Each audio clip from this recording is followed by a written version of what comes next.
Pembentukan P2KD adalah tonggak awal untuk bagaimana menuju dalam pelaksanaan pilkada serentak nanti yang diinginkan, yang diharapkan oleh semua pihak berjalan dengan lancar dan sukses. Tapi kenapa terkesan semrawut gitu? Terkesan semrawut.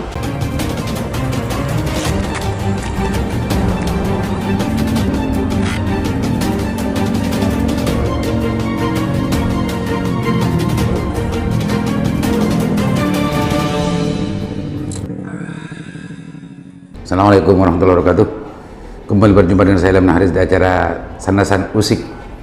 Pemirsa Sanasan, tahun 2022 ini sebetulnya adalah jadwal pelaksanaan pilkada serentak gelombang kedua yang sempat tertunda kemarin itu ya, karena keterbatasan anggaran. Hari ini sudah masuk bulan September. Dan kalau tidak salah masa akhir jabatan dari seluruh desa yang ikut pilkades serentak tahap 2 gelombang kedua ini kurang lebih 140 ditambah 9 desa yang sebelumnya gagal melaksanakan pilkades di tahap pertama kemarin. Pemirsa, berdasarkan surat himbauan Bapak Bupati kepada seluruh BPD di Kabupaten Bangkalan, Agustus kemarin dihimbau seluruh BPD di Kabupaten Bangkalan untuk segera membentuk P2KD dengan mekanisme yang sudah ada itu. Sampai September sekarang sudah tanggal pertengahan. Kemarin sempat ada berita di salah satu kecamatan masih belum sama sekali ada satu desa pun yang membentuk P2KD. Kecamatan Arusbaya. Di Kecamatan Modung saya masih dengar hanya satu desa dari beberapa desa yang harus ikut pilkada serentak tahap kedua ini, yaitu Desa Berkas dan lain-lain. Anehnya ini sekedar mengikatkan kepada pemerintah daerah Kabupaten Bangkalan.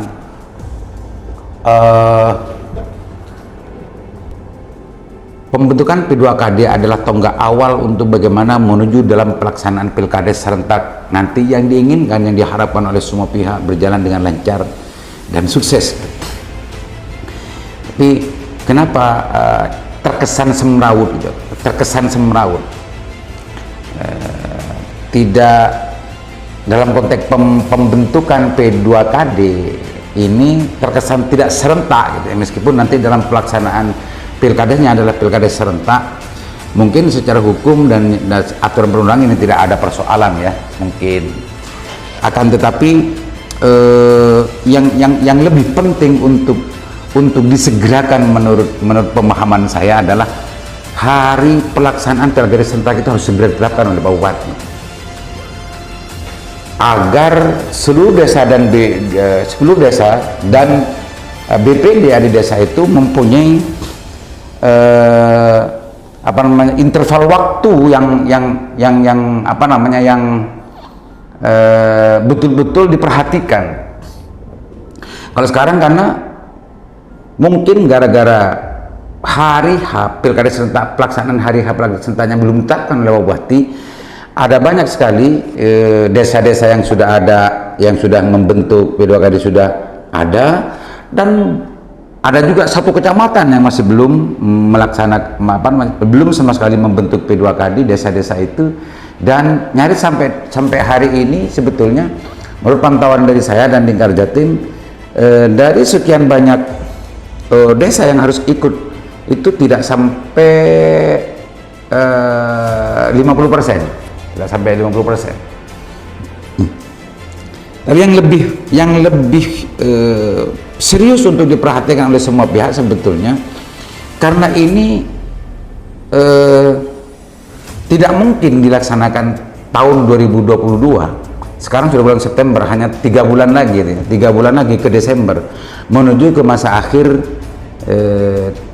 kepala desa yang sudah menjabat yang ikut dalam pelaksanaan pilkada serentak gelombang kedua dulu. Akhirnya tanggal 14 Desember, maka interval waktu dari Desember ke pelaksanaan pilkada serentak gelombang kedua ini, Bupati berkewajiban untuk mengangkat seorang PLT, PJ, seorang PJ, karena pelaksanaan pilkada serentaknya di luar jabatan yang diemban oleh para kades yang sudah melaksanakan tugas selama 6 tahun.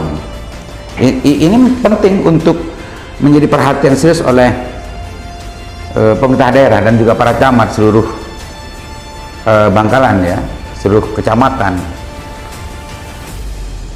Yang kita lihat, yang kita saksikan, yang kita alami selama ini, proses pilkada serentak ini adalah sangat berhubungan dengan kepentingan kelompok politik desa, termasuk penentuan PLT, PJ dan macamnya ini tidak lepas dan tidak steril dari tarik-menarik antar kelompok kepentingan di mana-mana. Maka menurut saya, kesiapan dari pemerintah daerah dan para camat di seluruh Bangkalan untuk menanggulangi dan mengantisipasi hal-hal yang tidak harus terjadi sebetulnya, ini harus betul-betul dipikirkan dan diseriusi.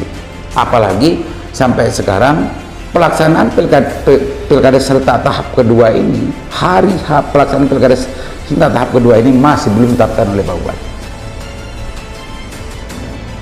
Menurut saya ini penting untuk segera tetapkan agar kerja-kerja yang dilakukan oleh P2KD dan juga TFPKD di Kabupaten Bangkalan ini tidak terlalu berat gitu ya, untuk menampung, mendengarkan, melihat masukan dan juga gugatan atau persoalan-persoalan muncul di desa-desa itu biar tidak terlalu banyak gitu ya, biar tidak terlalu banyak yang muncul ke TFP2KD dan biar ringan gitu kerja-kerja yang dilakukan oleh mereka semua.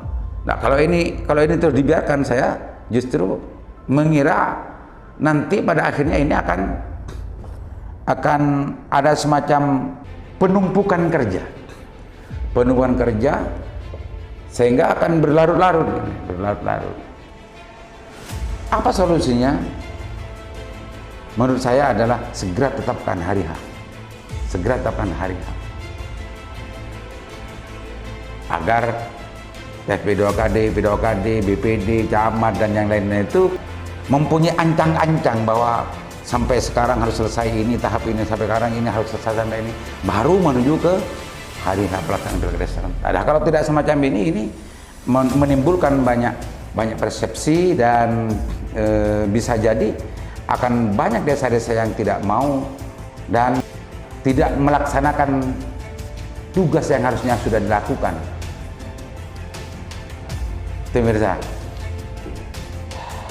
untuk itu harapan dari saya dan mungkin masyarakat Bangkalan, semoga tahapan pilkada serentak gelombang kedua ini berjalan sebagai mestinya, dan jangan sampai ini justru terabaikan oleh semua pihak, oleh Pak Bupati, oleh pemerintah daerah Kabupaten Bangkalan, agar kesiapan dan mekanisme yang sudah disiapkan ini betul-betul berjalan. Nah, kalau ini tidak mendapat keseriusan, perhatian yang serius dari semua pihak, bukan tidak mungkin pada akhirnya nanti ini akan bisa tertunda lagi, bisa ngolor lagi, dan akan banyak persoalan-persoalan yang datang di luar perkiraan kita sendiri.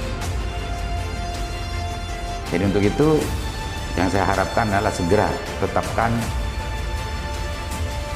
hari H pelaksanaan pilkada serentak tahap kedua ini, agar semua pihak yang bekerja, pihak-pihak terkait yang bekerja dalam konteks pelaksanaan pilkada serentak tahap kedua ini bekerja secara nyaman dan terarah.